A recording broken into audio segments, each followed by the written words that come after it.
सुप्रभात बच्चों, आज हम पर्यावरण में पाठ 6 का अध्ययन करेंगे और पाठ का नाम है हवा। पाठ का क्या नाम है? हवा। आप सभी को पता है कि हवा हमारे लिए कितना उपयोगी है। हवा के बिना हम जीवित नहीं रह सकते हैं।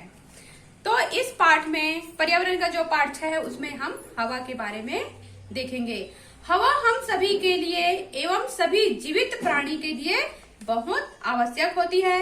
हमें सांस लेने के लिए हवा की आवश्यकता होती है। बिना हवा के हम जीवित नहीं रह सकते।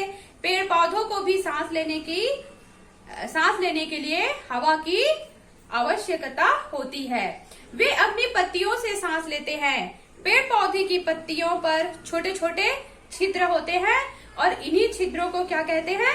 स्टोमेटा कहते हैं। और इस स्टोमेटा की सहायता से पेड़ पौधे सांस लेते हैं। हवा क्या है? अब हम देखते हैं कि हवा क्या है। हवा कई गैसों का मिश्रण है, अर्थात इसमें कई गैसें मिली हुई होती है। इसमें एक गैस के बारे में तो आप जानते ही हैं। कौन सा गैस? यह जल की वाष्प अर्थात जल की गैसीय अवस्था है। इस बात का आपको कैसे पता लगाना है? हवा में जल वाष्प होती है। गतिविधियां है। अगर हमें देखना है कि हवा में जल वाष्प के कण होते हैं तो उसके लिए हमें क्या करना पड़ेगा? एक कप में कुछ बर्फ अथवा बहुत ठंडा जल लीजिए। एक कप लीजिए, उसमें बर्फ लीजिए या बहुत ठंडा जल लीजिए। अब इस कप को टेबल पर रखें। जल्दी ही आप जल की कुछ छोटी छोटी बूंदों को कप के बाहरी सतह पर पाएंगे। तो जरा सोचिए कि यह जल की बूंदें कहां से आई? तो ऐसा इसलिए हुआ क्योंकि वह हवा में उपस्थित वाष्प कप की सतह पर बहुत ठंडी होने के कारण वह नन्ही नन्ही बूंदों के रूप में ठंडी होकर वहां जम गई। तो इस तरह हमें पता चलता है कि हवा में वाष्प के कण रहते हैं। हवा में अनेक गैस उपस्थित होते हैं, जैसे ऑक्सीजन, नाइट्रोजन एवं कार्बन डाइऑक्साइड। इनमें से ऑक्सीजन हमारे लिए बहुत महत्वपूर्ण है। हमारे जीवित रहने वाले जितने भी प्राणी हैं उसके लिए ऑक्सीजन बहुत आवश्यक है। हवा की विशेषताएं क्या है? अब देखते हैं कि हवा की विशेषताएं क्या है। हवा अनेक गैसों का मिश्रण है और इसमें निम्नलिखित विशेषताएं पाई जाती है। पहला है, हवा रंगहीन होती है। हवा को अब देखे हो क्या कि वो हरे कलर का, भूरे कलर का, काले कलर का, कौन से कलर का होता है हवा? किसी ने देखा है? नहीं। हवा रंगहीन होता है और हवा को कोई देख नहीं सकते, केवल उसको महसूस करते हैं। तो हवा रंगहीन होती है, इसका कोई रंग नहीं होता है, इसलिए हम हवा को देख नहीं पाते हैं। दूसरा है, हवा गंधहीन होती है, इसकी अपनी कोई गंध नहीं होती है। हवा गंधहीन होती है, उसमें कोई सुगंध नहीं होता है।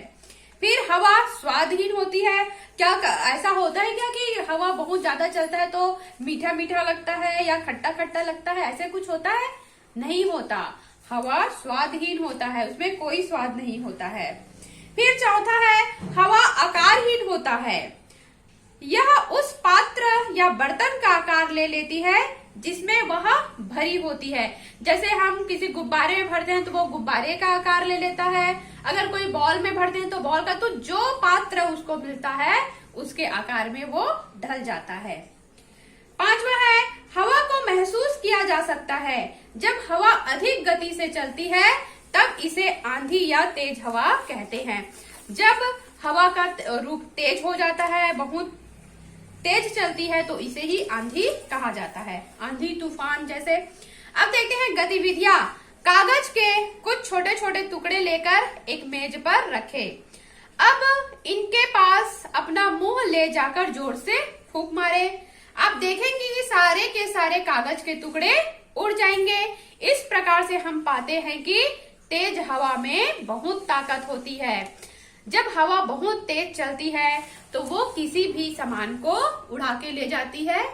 बहुत बड़े बड़े जो भारी सामान है उनको भी वो उड़ा सकती है। तो तेज हवा में बहुत शक्ति होती है। हम कागज को को फाड़ के किसी टेबल पे रखते हैं और फूंक मार के देखते हैं तो वो कागज सब उड़ जाएगा। तो इससे पता चलता है कि हवा में बहुत ताकत होती है। अब देखते हैं छठवां, उसका जो विशेषता छठवां देखते हैं। हवा में वजन होता है। हवा से भरे गुब्बारे तथा खाली गुब्बारे की तुलना कीजिए।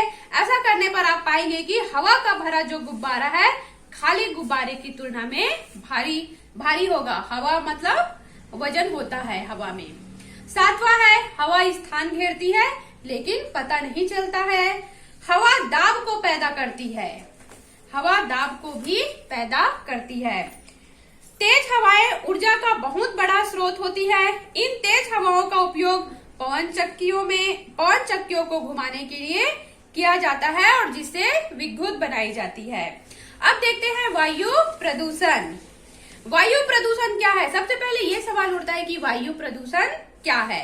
वायु प्रदूषण हवा में किसी एक या एक से अधिक ऐसे अनचाहे पदार्थों की उपस्थिति होती है जो कि मनुष्य, जानवर, पेड़ पौधे तथा यहाँ तक कि इमारतों अथवा फर्नीचर के लिए भी नुकसानदायक साबित हो सकते हैं।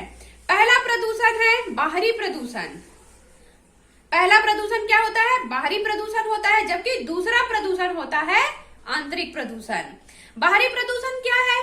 जैसे कि आप घर के बाहर कदम रखकर सड़क पर पहुंचते हैं तो वहां पर आप देखते हैं कि हवा क्या होती है? हवा निम्न तरीकों से दूषित होती है। जब हम घर के बाहर जाते हैं तो हम देखते हैं कि हवा किससे प्रदूषित होती है? बसों से जो निकलने वाले जो धुएं हैं उनसे प्रदूषित होती है। कार, स्कूटर एवं अन्य वाहनों के जो धुएं निकले होते हैं उनसे जो हवा है प्रदूषित होती है।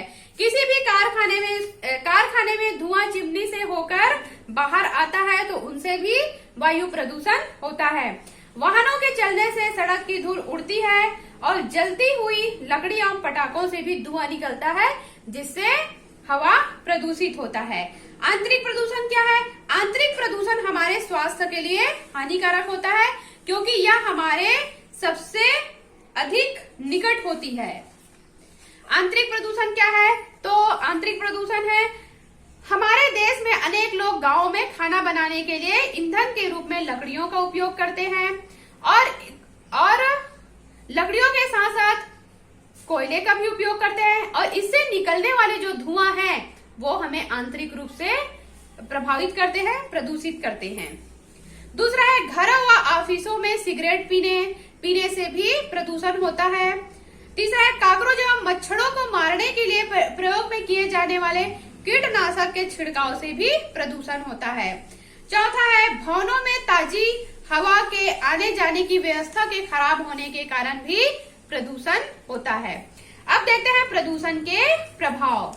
अब देखते हैं कि प्रदूषण से क्या क्या प्रभाव होता है।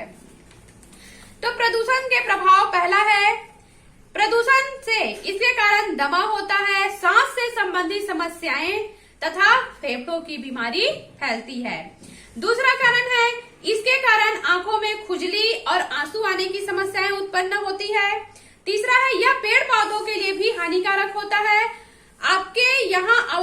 आपने यह अवश्य देखा होगा कि सड़क के किनारे पौधे अच्छी तरह से नहीं बढ़ पाते हैं। ऐसा सड़क पर निकलने वाले वाहनों के धुआं छोड़ने के कारण होता है। फिर हम और इसके अलावा मलेरिया एवं डेंगू जो होता है मच्छरों द्वारा फैलने वाली बीमारी है, जबकि हैजा एवं टाइफाइड मक्खियों द्वारा फैलता है। मलेरिया एवं डेंगू किसके द्वारा फैलता है? मच्छरों के द्वारा, लेकिन हैजा और टाइफाइड मक्खी से फैलता है। अब हम वायु प्रदूषण को किस प्रकार रोक सकते हैं, है ना, उसको हम देखते हैं। वायु प्रदूषण अनेक बीमारियों को फैलाता है, जैसे दमा को, ब्रोंकाइटिस एक बीमारी होता है, ब्रोंकाइटिस आदि को भी फैलाता है। यह पौधे एवं जानवरों को भी हानि पहुंचाता है। इनको निम्न उपाय अपनाकर हम प्रदूषण की समस्या से निपट सकते हैं। तो हमें अधिक से अधिक पेड़ लगाना चाहिए। पर्यावरण वायु के प्रदूषण को रोकने के लिए हमें अधिक से अधिक पेड़ लगाना चाहिए, क्योंकि ये हमारे वातावरण की हवा को शुद्ध करते हैं। हमें अपने वाहनों की नियमित जांच करवाना चाहिए तथा यातायात के नियमों का पालन करना चाहिए। फिर है, हमें कूड़े करकट को उचित तरीके से फेंकना चाहिए। इसे नालियों एवं अन्य जल के जो स्रोत होते हैं उनमें नहीं फेंकना चाहिए और न ही जलाना चाहिए। हमें खांसते व छींकते समय मुंह पर रुमाल रखना चाहिए और सार्वजनिक स्थानों पर धूम्रपान करना एवं धूम्रपान करने वाले लोगों के संगत से इन दोनों से बचना चाहिए, क्योंकि ये दोनों ही पर्यावरण के दुश्मन हैं। मल मूत्र त्यागने के लिए शौचालय का उपयोग करना चाहिए, न कि सार्वजनिक स्थानों का। यदि किसी स्थान पर जल रुका हुआ हो तो संबंधित अधिकारियों को उनकी सफाई के लिए सूचना देना चाहिए। हमें अपने घर को खुला और हवादार रखना चाहिए। घरों के अंदर कीड़ों को मारने के लिए कीटनाशक का अत्यधिक प्रयोग नहीं करना चाहिए। पर्यावरण को शुद्ध रखने का अर्थ है ताजी शुद्ध हवा और आपका अच्छा स्वास्थ्य। हमें अधिक से अधिक पौधे लगाना चाहिए। वृक्ष हवा को शुद्ध करता है। तो ये है बच्चों हमारा पर्यावरण पाठ 6 हवा। यहाँ पे प्रदूषण क्या है, प्रदूषण को कैसे रोकना चाहिए, उसके बारे में हमने पढ़ा है। आशा करती हूँ बच्चों कि आप भी इन सब बातों का अमल करेंगे। कचरा को इधर उधर नहीं फेंकेंगे और कचरा को नाली में नहीं डालेंगे। अभी जो कचरा को अपने घर में एक जगह रखेंगे और जब वो कचरा लेने वाले आएंगे तब उसको देना है। अगर हम इधर उधर फेंकेंगे तो इससे भी वायु प्रदूषण होता है। तो आशा करती हूँ बच्चों कि आपको समझ में आया होगा। अगर कहीं भी समझ में नहीं आता है तो आप हमें पूछ सकते हैं।